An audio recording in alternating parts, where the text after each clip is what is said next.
What's up, guys? Welcome to the Mississippi Real Estate Podcast, hosted by Ryan Watson. And I'm Tripp. It's all about real life, real talk, and real estate.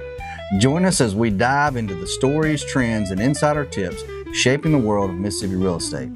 Whether you're buying, selling, investing, or just curious about the market, we've got all the insights you need to navigate with confidence. So if y'all are ready, let's get real. All right, what's up, y'all? Welcome back to another episode of the Mississippi Real Estate Podcast. On our last episode, we talked about buyers going into the spring, and since we're going in the spring, and then we're going to talk about, on this episode, what sellers are asking, the questions that sellers may have going into the spring market in our area, and kind of what we've been seeing. So I'll go ahead and jump right in. I got to owe you an apology first. What? You were just trying to do the intro, and I had a sniffle moment. My bad.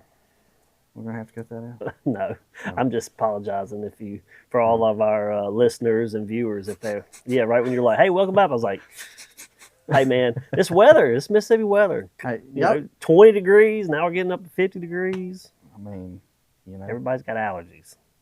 I know. I mean, our producers over there hammering cough drops. I know. All right, well, thank you for the interruption, Tripp. My bad. We're going to jump right in now. We return you to a regular schedule program. Are you done with what you need to say? Yes. Okay. All right, after the commercial break, we'll be right back. We only had commercial breaks. Yeah. One day we will, people. Yeah, maybe. We got 1,000 followers now. Yes, go. That's pretty cool. I know, it was fun. Can you think about 1,000 people? You put 1,000. Can you fit 1,000 people in this room? No. But that's how many people follow us. I know. That's freaking cool. It was a cool milestone. We'll get to that. Let's get to that towards the. All right, let's jump right in. Okay. I'm going on a rabbit trail. Is now a good time? This is from seller number one. Okay. Is now a good time to list my house? Yes. It's always a good time to list your house. It's been a great show, y'all. We'll see y'all next week. Peace out. Yeah, no, I mean, I think we get that question. Obviously, you got this question that came in. Is it a good time to sell your house now? We're February. This is February. Man, I'm always going to tell anybody in the market, it's always, any day is a good day to sell or buy your house. To sell. Yeah, to buy or sell a house. You won't sell it. Now, I will say this. If you're looking to sell now and we're in February and it takes some time, a lot of people just think, I actually had a listing appointment last week and something else I got to talk to Sarah about after the show. But I had a listing appointment and I was just telling her, we're talking about, hey, what's your timeline? And she's like, well, I want to be like now. I was like, well, that's great. We can. I was like, but for, listen with me and all the media we do, we need at least, a week still pushing it. When you do professional photos and videos and then the editing and then, because my personal opinion, my personal way of trying to do stuff, when that listing goes live, I want my videos to go along with it. Absolutely. I think you're the same way too. Yeah, absolutely. So I just tell people let's have a plan, because hit it hard with the market. Yeah, if we're when we go live, I want everything to be able to put it out there, boost, do all the things. So there's time for that to prepare for the listing, but then that seller, they may have stuff to do at their house. So right, we could easily just go sign a contract, and I could take a picture real quick of the front. We could put it on that same day. Right. You could do it. Yeah, but if you may not be a good idea. I mean, it depends on the time crunch. But if we have time to plan, and you're first, so if you're 1st of February like we kind of are now, yeah, it's a great time because if you get it on the market mid-February or even going into March, that's technically I deem that getting into spring. Yeah. Which, people like to, I think there's an uptick. Sellers are going to start getting ready to try to get that spring, summer hit. Yep.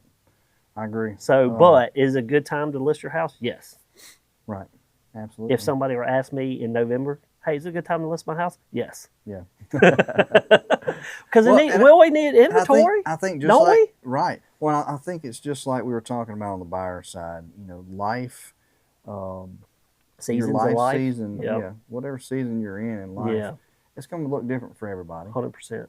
And so, I guess the main question is: this a good time for you to sell because of the season of life that you're in? Yeah. You know, I would say think don't. about: are the kids going to be in school when you're moving? Are they going to be Do out you of have school? kids? Do you have school? I mean, do you? Yeah. Yeah. You have school. You have kids. But I think those are important things. I think, yeah. I don't think. I don't know if you're benefiting yourself if you're trying to wait and time something in the morning. You know what I mean? Yeah. I would say if you're ready to list because we need inventory, Mm-hmm. there's going to be a buyer for your product. Yeah. For your home. Like we talked about too with buyers on the last episode, you know, historically there's more houses hitting the market in the spring. Yeah. So you're gonna be more competitive probably. Well, the weather's getting nicer Yeah, and people people gonna be out changing moving school. around. Yeah, you know, That's people right. flip flop on schools, maybe job change. As far as that sense goes, yes, you know, but also, what season are you in? Too? Yeah, sure. Simple answer, yes. I also think here's another part to this too.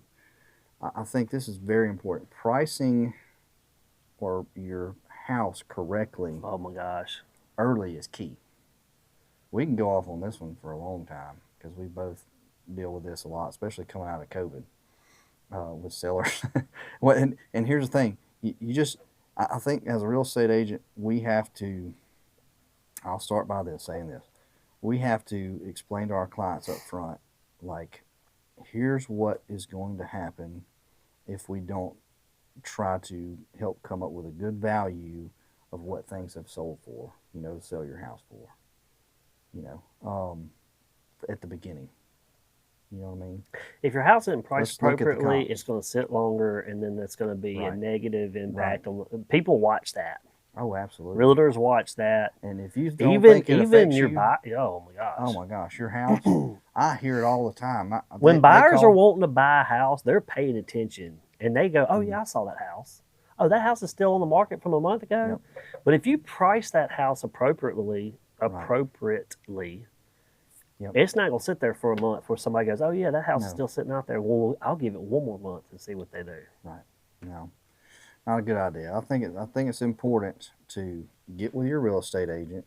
Trust them. Me or Tripp. Right. And get with us and let's look at the comps together.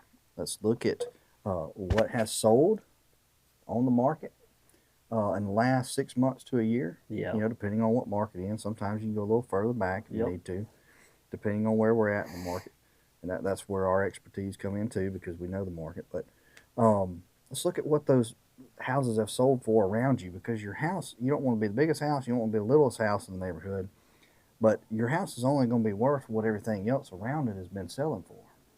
You know what I mean? I mean, you can sit there and go, but I got updated this and I got updated that, and I'm the only one on this part of the lake, and I'm the only one. No, Yeah. that may help it sell quicker. You know, we can get into that as well too. Well, I think that's kind of what we talked about in the buyer side, the bright shiny pennies too. Right. We just had that kind of little conversation. Sure. I would say, What do you think about that? man, I would say, yeah, I mean, comps help give you a general idea. But I'm a firm believer that, like, once you start getting feedback in, you're getting real time, and That's right. hopefully you get good feedback, and you're getting real time information on what the market is saying about your house. Right. And that's really what matters. The market is what a willing and able buyer is willing to bring to your property. Right. Right. And I agree 100%. I think we're starting to see some prices soften, I think so. Yeah. but inventory's still low, so that's still helping keep prices, higher. You know what I mean? And I think people will get worried about equity, this, that, and other. And I go back to one of the very first episodes we always talk about when I talk to sellers, like, if you're preparing to sell your house in the next year, next 2 years, if you're looking to make a move and you're not ready yet, go back and look if you took out any type of loan against your home to use equity, pay that back. Because people almost forget that when they sell their house, you know, if you've got any additional liabilities or obligations tied to your home, you got to pay those back. That's going to affect your net price. I think when we go into a listing appointment, I always try to ask my hopefully soon to be clients, what's your number that you expect to get out of this? And then can we reverse engineer that and get there? And then does that make sense with the comps or telling you in the neighborhood? I don't, it's hard to explain to somebody when, you know, they say their neighbor sold theirs 2 years ago for this, or, you know, so and so thinks I can get this for my house. They may have another 2,000 more square foot on there. I don't even think that matters. I think we can bring, like you said, 6 month data, a year out. We can show you what stuff is doing right now and what the trend looks like. But sometimes people just don't want, they want to get the highest. I mean, we talked about it a little bit on the buyers, the previous episode. There's still some COVID hangover, but I don't even think it's COVID anymore. I think it's because inventory's still low, and we still got to figure out. Hopefully, 2026 too. You know, we get these rates figured out a little bit. That's going to help. I think it's slowly getting back to where we get a good, healthy balance, but we're still low inventory. That's going to keep prices high, but that doesn't mean buyers are going to come in and just, okay, I'll take that. There's negotiations happening. Oh, absolutely. So I guess for sellers, prepare, like, whatever realtor you pick, have an honest conversation what you want to get, but also look seriously at what the market's done in your neighborhood or surrounding area. And be realistic about those numbers. And my point is too, like I was saying, what I was talking about earlier too, is like, you know, a good realtor is not just going to go in there and be like, "What you going to sell your house for?" All right, we'll list it for that. You know, we're going to say, "Hey, let's sit down and look at the numbers together." Yeah, I think that's a great. That may be there's a great strategy to listing. Absolutely. But you want look, and a real estate agent wants to get the most bang for your buck too. Right. They want you to be happy what you sell your house with. Right. But we also got to make sure that we have it to where it sells quickly. Right. You know, sure. And I'm not saying 24 hours on the market it's going to be sold like that, but we don't want it hanging out there for 250 days. All that stuff, the longer that house sits there, the more people go, "What's wrong with this house?" Yeah, the negative perception starts creeping in. Yeah. And I'll tell you this too. Like I had a client. But let's don't real quick. I'm sorry, okay, but don't get it twisted too. Like it's easy to fall into. There's like, and look at the house look at the house value you're looking at. There's plenty of reasons why houses sit. Absolutely. I've got some current people I'm working with right now, and they're able to buy a little bit, I guess, more high value house. Sometimes those different houses sit for different reasons. You get to a different price point, that gets to a smaller buyer group. So that may not be. You don't throw a negative perception on those. But those houses could also have issues too. So it may be pay attention. Whatever. I mean, so you got to pay attention to all aspects of the reason why it's sitting there. Absolutely, I agree. Well, and I mean, I had a client last year where, I mean, this is a great example, and this is where we come into play as, you know, in our profession of what we do. They only thought that their property was worth $200,000. They said, "Well, I'm only going to get $200,000 for this." And I said, "Well, let's sit down and look at the numbers. Let's see what things have been selling for." I took a client that thought that their property was worth $200,000. Non-disclosure state. Be careful. I'm just saying. Okay. They don't know who it is. Yeah. We took a client that thought their property was only $200,000, and we sold it for $400,000. Dang, you doubled it. Right. But my point is that people, you can't always, you know, good real estate agents are going to go in there and they're going to look at the numbers. They're going to say, "Hey, look, because people just don't know sometimes." Yeah. And you know, they'll probably love me the rest of their life because I came in there and I said, "No, it's worth more than that." That's a referral pipeline right there, buddy. Right. Let's go. But and that's the whole point of what I'm saying is that, like, it may be worth a whole lot more than you think it's worth because you've been living there 20 years. Not to mention the equity you got in it. Yeah, if you haven't been buying and selling, or hadn't been paying attention, then yeah, you definitely don't need to just assume Sure. this is it. Right. Especially if you're sitting on some property like land. I mean, good Lord, yeah. land is So I skyrocketing. I feel like. Talked to a buyer client of mine. I know we're talking about sellers, but I talked to a buyer client of mine just yesterday, and he was like, "Man, it's just this land around here is like I want to live here and I want to buy land and live on it, but by the time I pay for the land and build a house, it's extremely expensive." I know. I said, "Bro, I just did it. I know." Yeah. Exactly. I had to build the house pretty much myself because I couldn't afford everything. Yeah, I get it. I'm just being honest. I know. Yeah, it's I don't have a perfect answer, I guess. Except for, is it a good time to list your house? Yes. Right. I just simplified it. We brought it all the way back, and I simplified it. And we my next question was going to be, what's my house worth? We already kind of went over that, how comps actually work, why Zillow, versus real market value. And I'm not trying to hate on Zillow or Realtor by bringing this up. Yeah.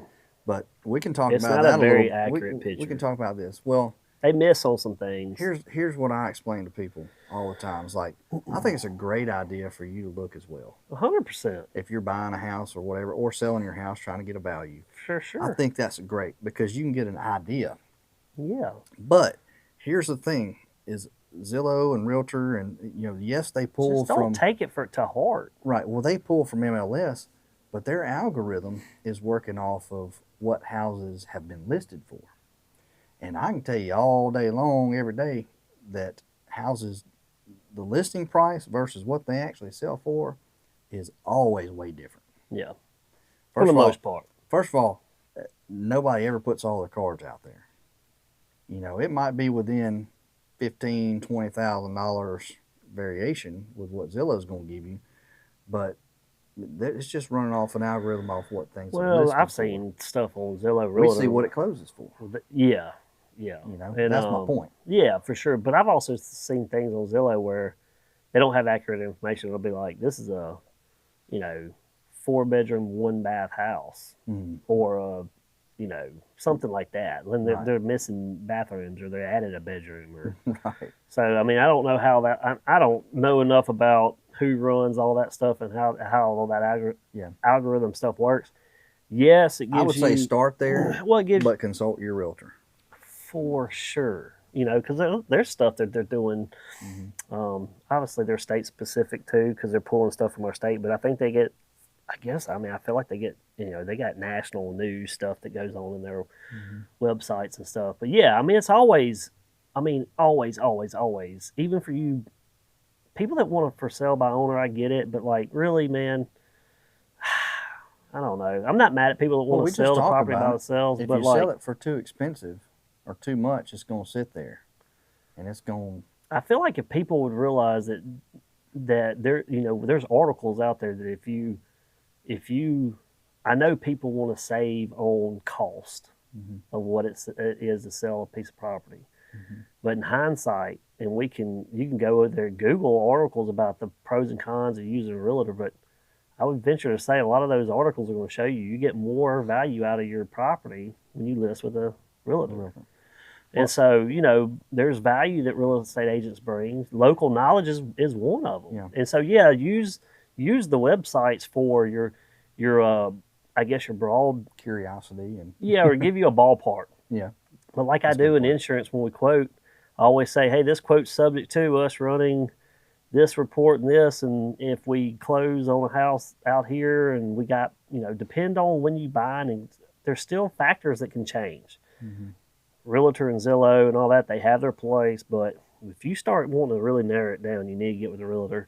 Really look at the local markets, the micro markets. One neighborhood, 10 miles away from a different neighborhood, is a whole different thing. 120 across the river right here a foot. It might be 180 a square foot over here. I agree. Yeah. Well, and I want to touch on something else too, just kind of going off of what we're talking about, trying to keep my train of thought here. With dealing with What am I talking about? I don't know. You do this often. I do this often. I think it's just the morning time. I still go back to, you're talking about, I don't know if it's I'd love to hear other realtors' thoughts on this, Okay, I know what I was going or even like people out in the, like, I just, I will be straight up real with people. Like, I know that we can put a value on it, but again, it's the market is telling you what your value is. If you start getting offers in and you're not, and offers are consistent around the same thing, that's what the market's telling you your house is worth. Well, here's an important part. I remember I got my train of thought back. Here's an important thing to think about and consider. Real estate agents that are extremely busy with buyers. You're selling a house.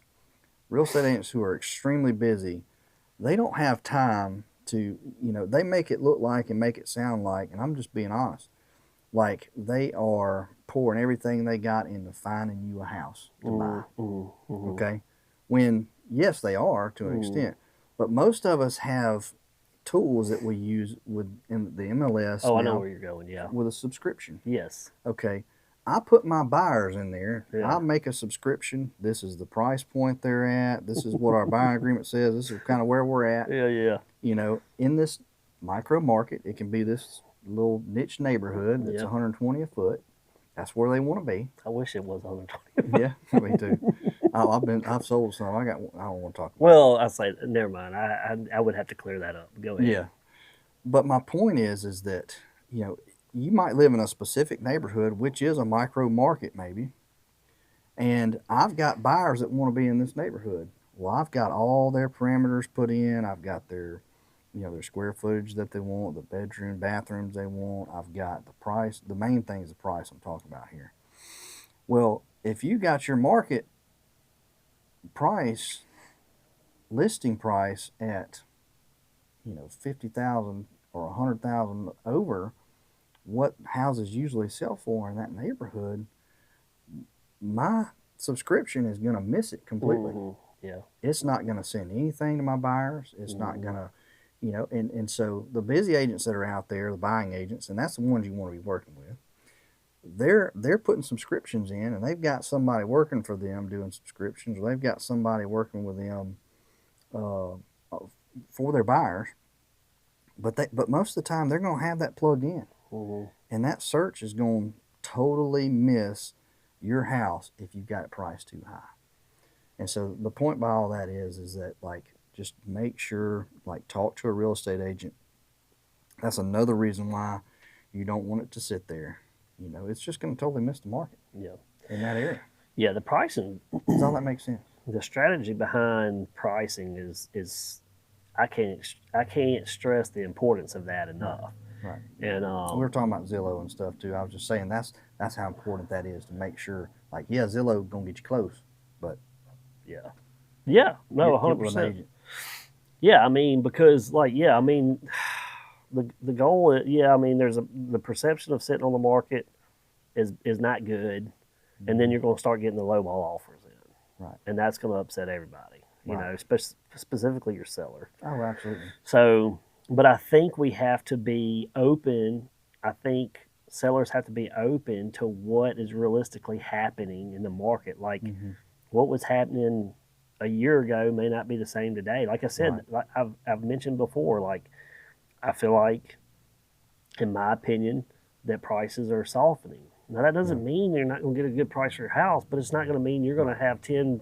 You may not have 10 people throwing contracts where you're in a bid war and you go above the comps and you set a record. And sellers going to have to be a little bit more patient. I think with the upcoming, the last question, is it a good time? Yeah, spring and summer, it's going to heat up, and houses, we'll see an adjustment of how long houses are sitting on the market.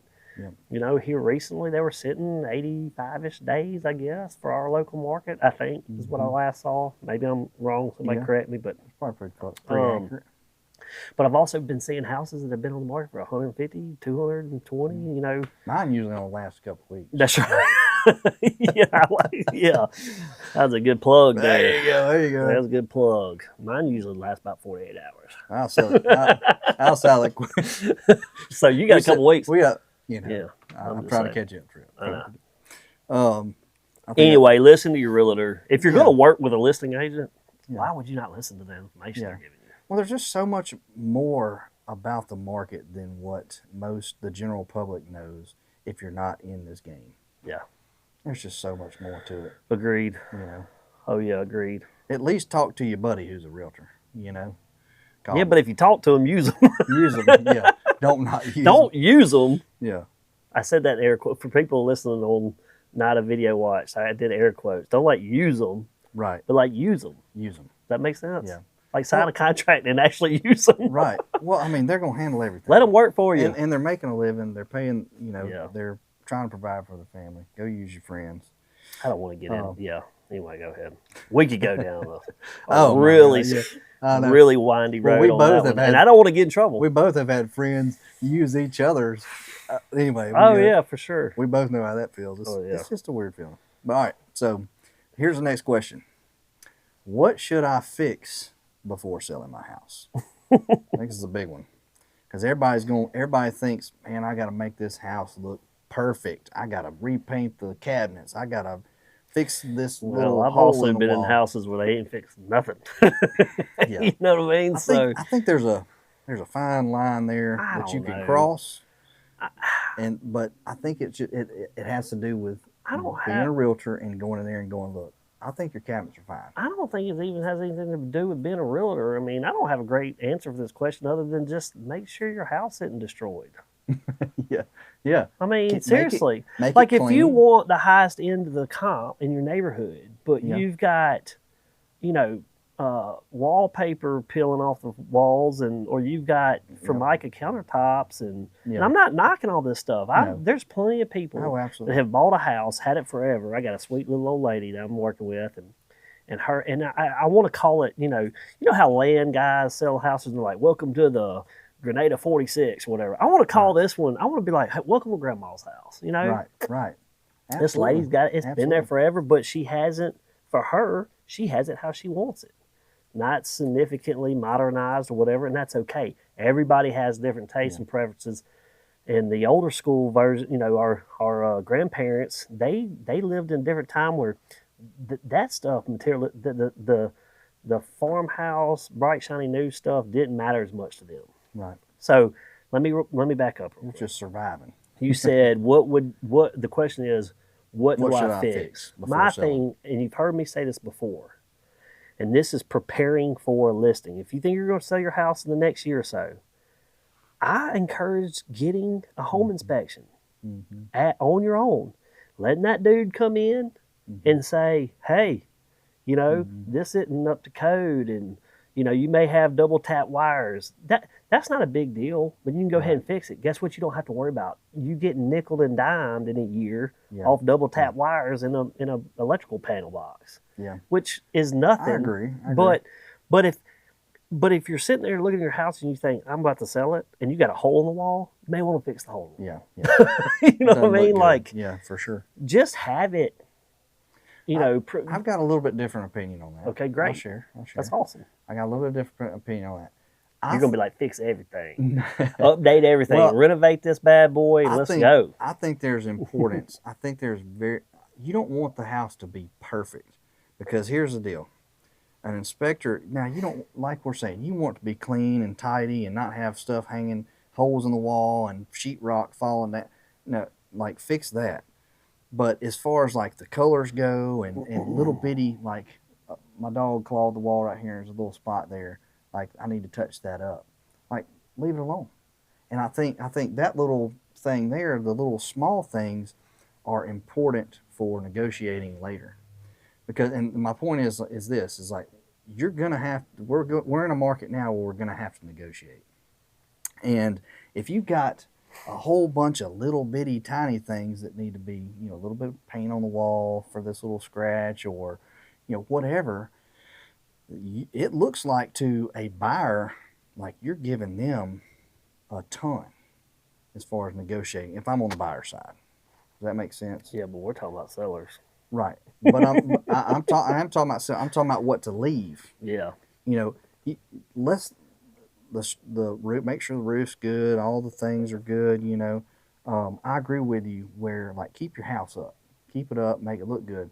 But maybe some of the little bitty things are not as important to fix, like nail holes in the wall. Most of them are like, I need to go and clean all these nail holes. No, leave that, because if you're going to do it now, why don't we just save that for our negotiation for during the inspection period? Because they're going to think that you got this whole list. Man, we're repairing all these things when you're going to do it anyway. Let's wait till we get to the negotiation and then do it. Does that make sense? Yeah, I mean, That's helped me with deals. like for example, and I'll give a real world example, and I'll use my house because, like I said, and I wasn't disagreeing with you. I was just saying. Oh, I know, but no, but well, I think you could ask. I think you could have 50 different realtors in this room, Oh, absolutely. and you get 50 different answers. Absolutely.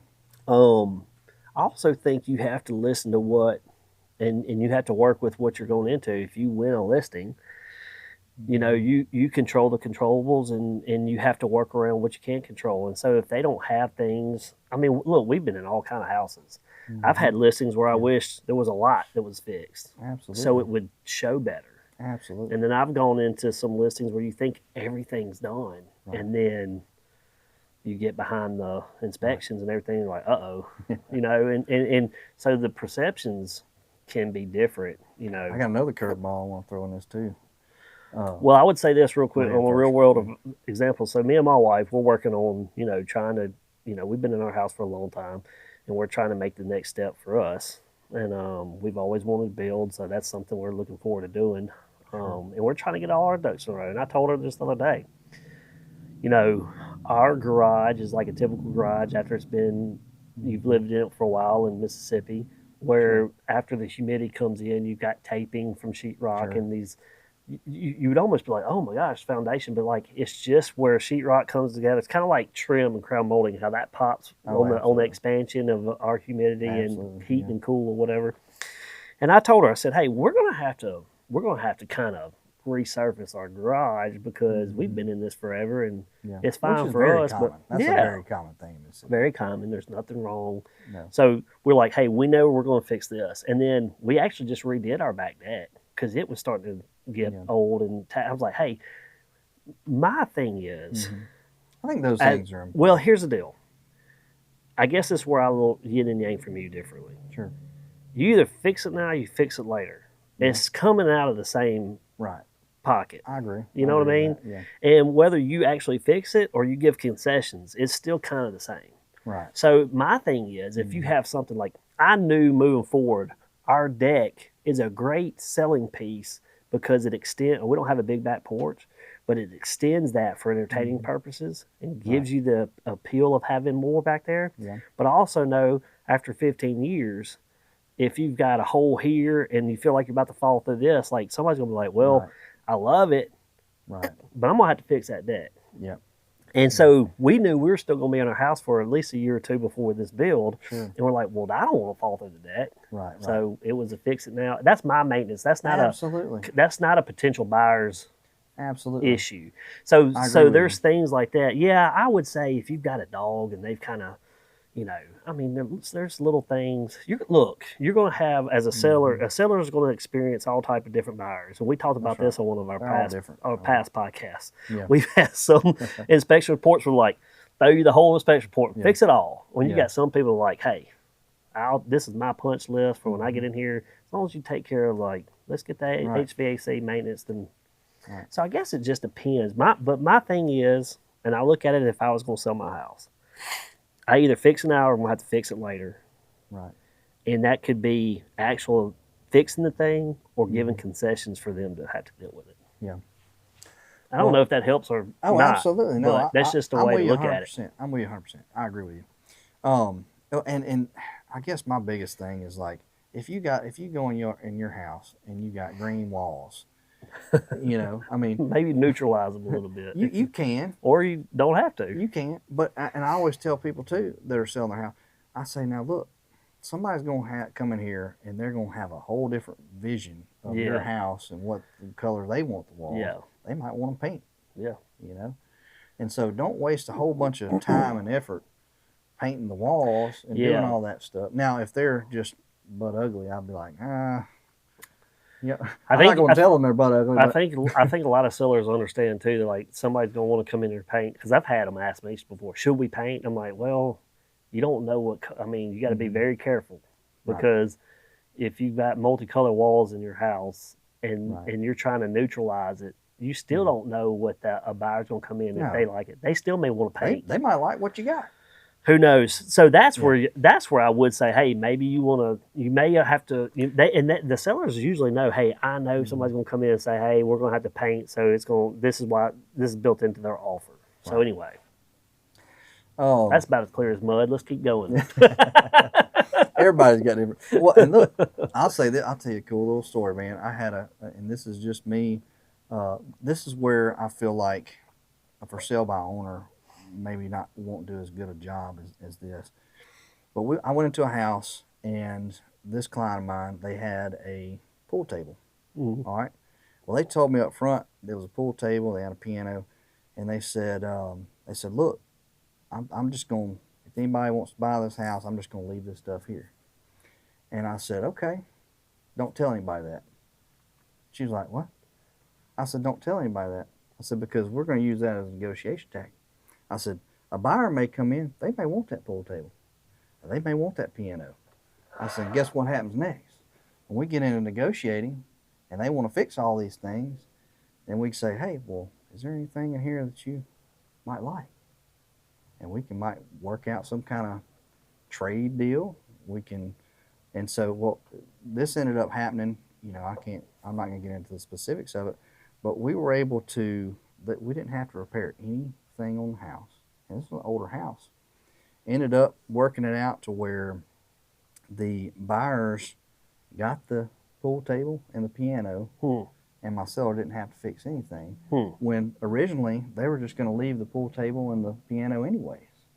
And so that's being wise and being smart about going into this thing and what a real estate agent can look at and see in your home versus what you just selling it yourself sees. You know what I'm saying? Yeah. We know what's coming later on down the line. Now, there's correct ways and wrong ways. I'll get into this with this kind of thing. Okay. You got to be very careful with the way that you do it, and you have to do it legally and correctly. So I'm not getting into the specifics of things. Sure. But that's where it worked out, and it worked out for my seller where they didn't have to fix any repairs. Yeah. Everybody got what they wanted, and everybody was happy, and we left a pool table and a piano. Does that make sense? I'm different. I mean, it worked for you. It works. Yeah. But my point is that they're all different. They're all different. Not everybody's got a pool table and a piano that they're going to leave behind. No, and I don't want to. We'll just go from there. Yeah, I'm just being real. It's real talk. Yeah. Talk. Well, so for me though, I don't get it. I don't get into that. We know. So for me, I tell people I sell houses. I don't sell furniture. Yeah. So if you want to do, I have people all the time. Matter of fact, the listing appointment I went on, I'm going to get this listing coming up, and this lady even said it's kind of the same thing. She's like, where she's at, stage of her life, she's like, there's a lot of furniture I just can't use, and I would like to leave it here. What do you think about that, or can you help me? And I told her, I said, look, I said, there's people I can try to get you hooked up with, or I would recommend. I just told her, I said, look, my job is to sell your house. I don't negotiate furniture. Right. So that's something that if a realtor comes in, I can say, hey, FYI, some of this furniture might be available, but let's get this deal done, and we'll let them two work that out outside of my deal. Right. Well, and there was other things too with this where I agree with you. I still have, but there was other things too where this was over with where I said, y'all, this is things y'all are gonna have to negotiate and talk about after closing. Yeah, 100%. Y'all were that's the boat. Whatever. Like I don't sell boats. Yeah, I'll sell you how. That's where I just get with when it comes to furniture inside the house. But my point is that there's ways. I've ever bartered one to get past the fixes in the house, but that's awesome though. I got my seller what they wanted, and everybody was happy. That's great. That's the whole point. As long as both sides were happy. They didn't have to fix that dude's nothing. playing pool in there right now. Yeah, I'm like, I mean, his kids are playing pool. They left everything, sticks and all. Good. You know? And and they were going to do that anyway. Sure. But I said, well, it wouldn't have worked out if somebody didn't want that. You just happen to have a unique situation. Right. But it worked out that way. Sure. You know, if they would have said, we're doing something totally different with a friend, y'all going to move that pool table? Yeah. Well, we were going to leave it. You know, it's been a totally different situation. So, but anyway. Killing this episode. Clear as mud. Let's keep going. Yeah. We kind of got into this. Do I need to stage my home? I mean, that's. We can talk about this. This is actually something to probably go negative against me. My thing is, if you price it appropriately, do you have to stage your home? No, I don't think so. I think you just need to. I mean, I tell people tidy up, and if there's any personal things that you don't want the whole world seeing, come in and take pictures.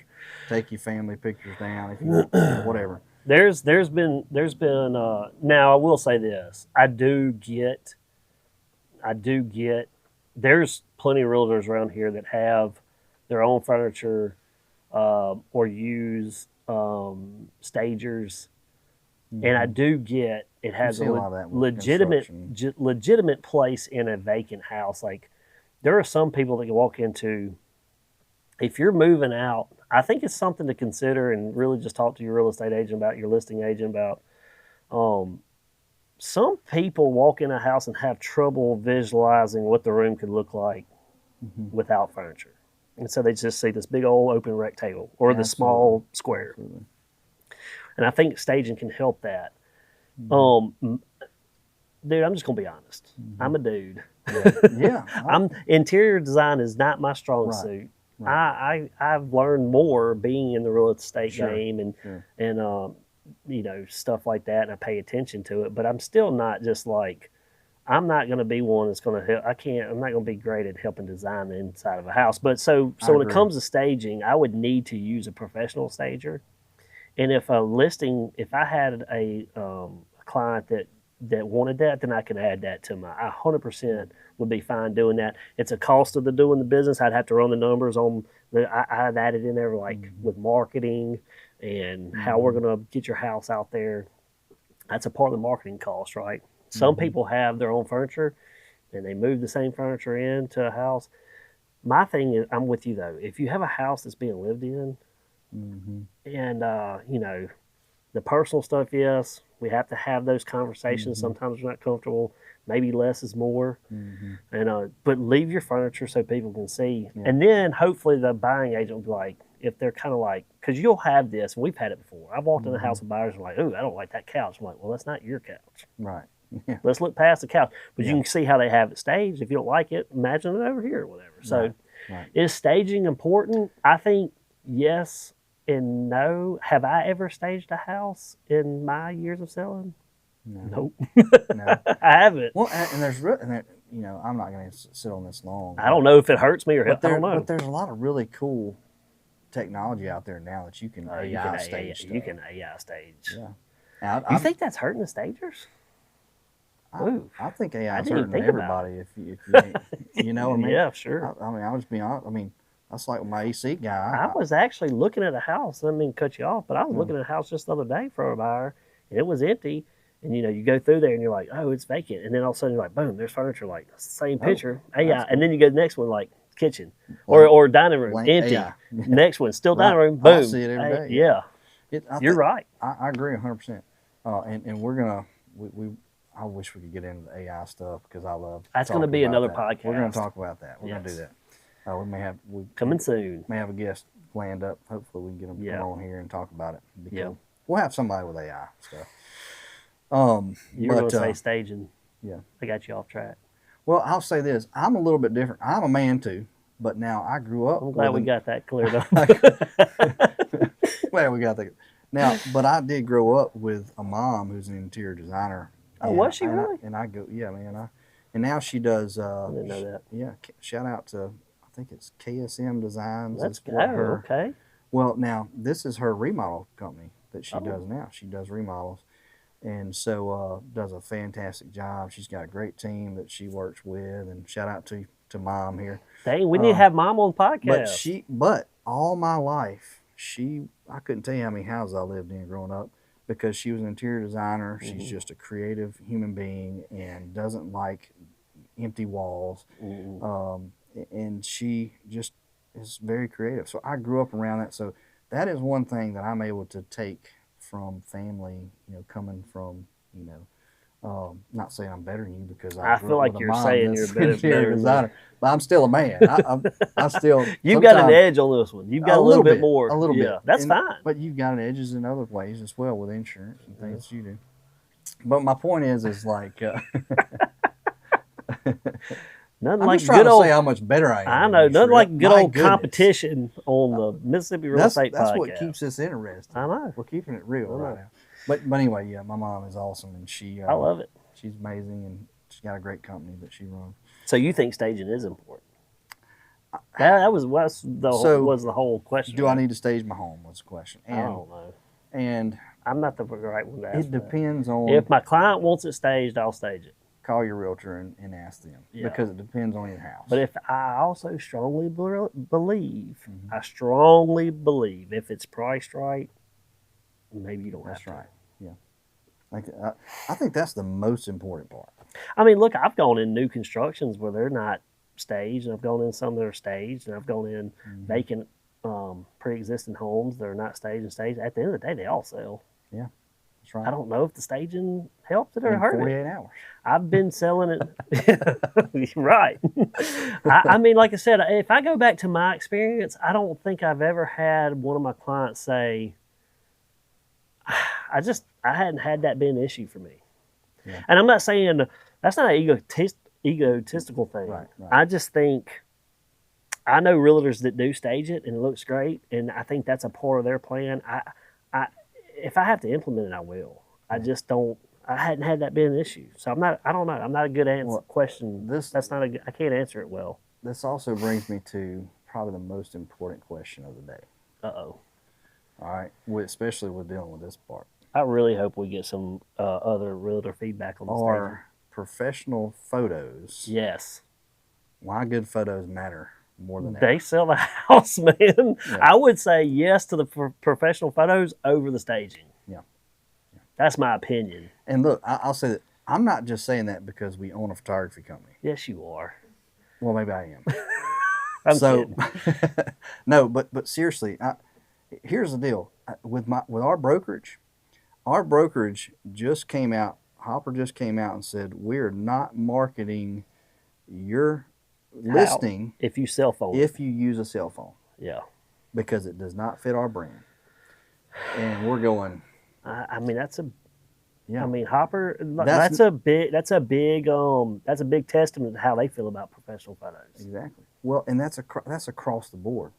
I didn't come up with that. Well, look at Small Town and look how they put their productions together on land listings. And marketing photos matter. First impressions are extremely important. 110%. Curb appeal. Do you know how many? This is not a lie. None of this is falsehood here. Mm-hmm. You can have a beautiful home, and I can go. I get. Yeah, I'm okay. If you have to use a cell phone, it has to be because, maybe your photographer got pushed back or something happened on your schedule, and you have to, your MLS agreement says, and if your client don't want to change it, on there 2 days. We got to put it on there. And if you go, okay, this is temporary, click. Right. Just to get it on MLS to abide by the rules. I'd write in there. This and is then temporary. Agent remarks to other, professional. More photos. I've coming. seen that. Professional pictures are coming. I've had to do that. I think, hey, we all get a little gray area. But if you're going to say, if the question is professional photos versus yes, I think professional photos are a must because you can take a really pretty home and do it yourself, and people will go right over it. Mm-hmm. Or you can take a really different type of home with a professional photo, and you get a lot of traffic.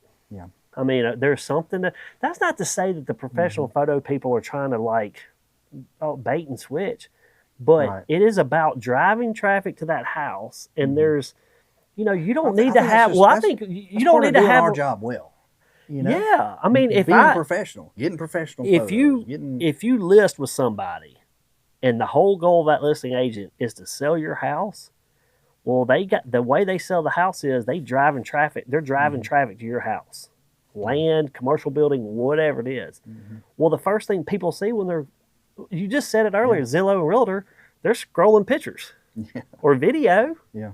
So yes, I think it's an absolute must. Now I know some newbie realtors, or there's times where we get kind of tight in our marketing budgets where it's like I can't afford to do this. I think you can't afford not to do it. Yeah. I'll say something. Figure out a way to have that money saved and then get paid from closing. And even if you guys say, hey, when I get paid, I'll pay you, Mr. Photographer. Yeah, and most of us will be like, I totally understand. Sarah, I got you. I need you to listen.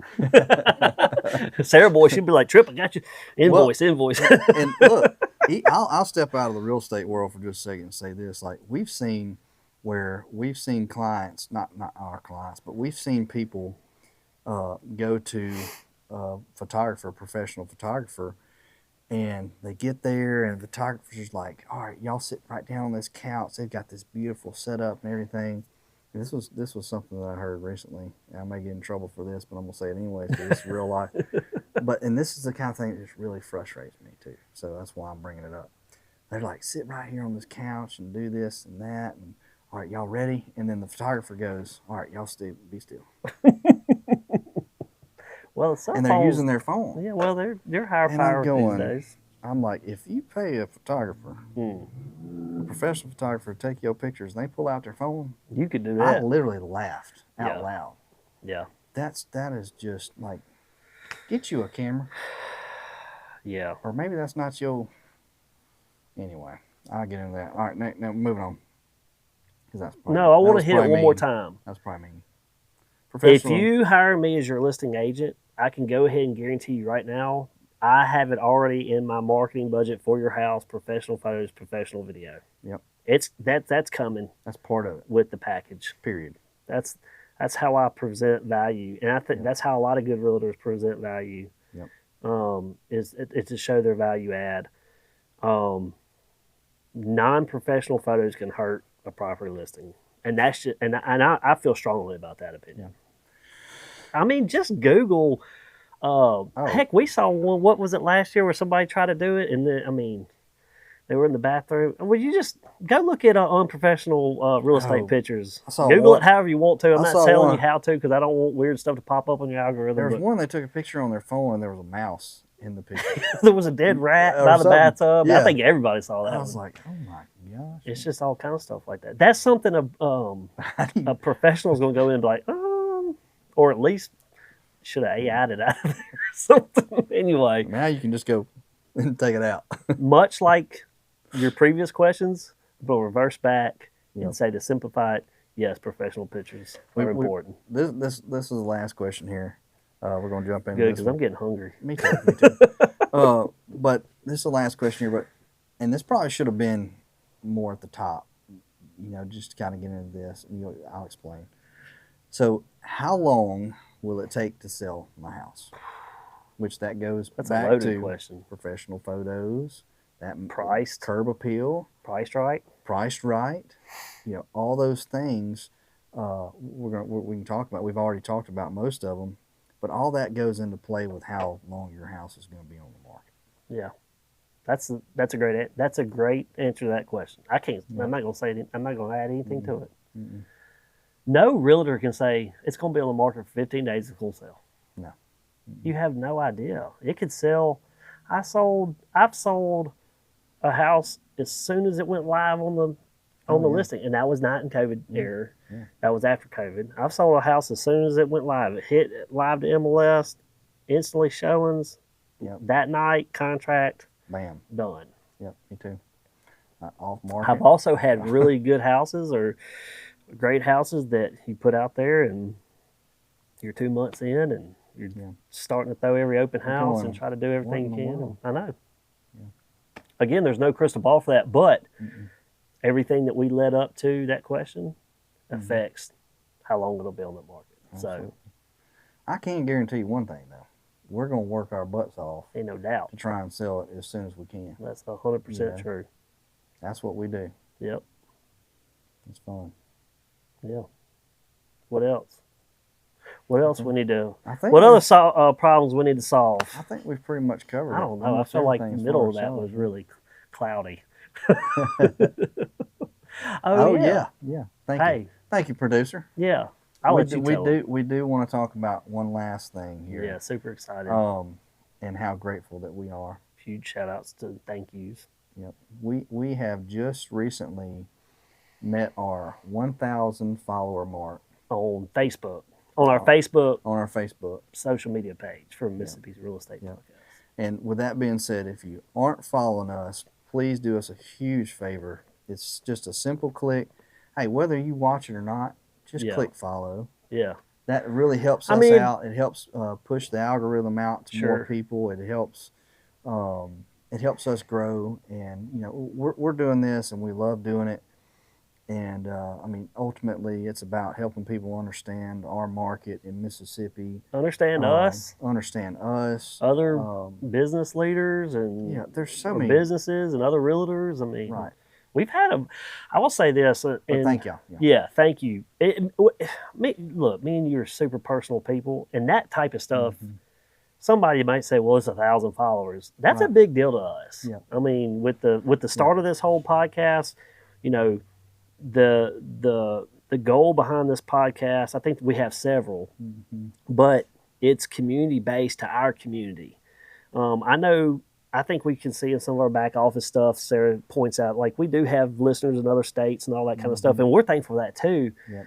But the people that are around our community in the reservoir area, Mississippi, Central Mississippi, or North, South, whatever, specifically if you know me and Ryan personally and you haven't, you know, hit the like or subscribe, go ahead and do that. Like Ryan said, it helps the algorithm. But 1,000 followers may not be a lot to a lot of people. But 1,000 followers is a lot of people, and for our humble little podcast and people following, I can't thank people enough. Oh, when we hit that mark, and y'all, we've been trying for a while. Behind the scenes in meetings, we're like, man, we're at 885. Dude, we get on Facebook and we invite. Yeah. So if you saw multiple invites and you caved, good. We appreciate it. Yeah, thank you. We finally met it. But seriously, and we really harp on this too. We really want questions and comments, whether you comment on YouTube or you comment on Facebook. Just shoot us a text message. Be a part of it. You know, if I think Ryan brought up something. I'll go ahead and out myself. I said something in the Buyers podcast about a 99-year lease. Right. That may not be 100% accurate. They set those leases differently, and we can get into that. Calls them. Yeah, we call them 99. Somebody may look at this and go, that's not accurate. We'll post it on there. Say, hey, Tripp, it's actually not. And I'm like, hey, so-and-so pointed this out. Bring us down softly. Yeah. And look, we'll be the first to tell you, we're going to make mistakes. We won't. We're going to say stupid stuff. We're going to say things that ain't. That's how we get better. That's right. And so if we have 1,000 people paying attention, whether you watch a short or you just look at the pictures we have on Facebook, or you actually go to the channels and watch I know we go an hour sometimes or however long, and I know you can't watch all that at one time or listen to it. And if you break it up, we're appreciative of that too.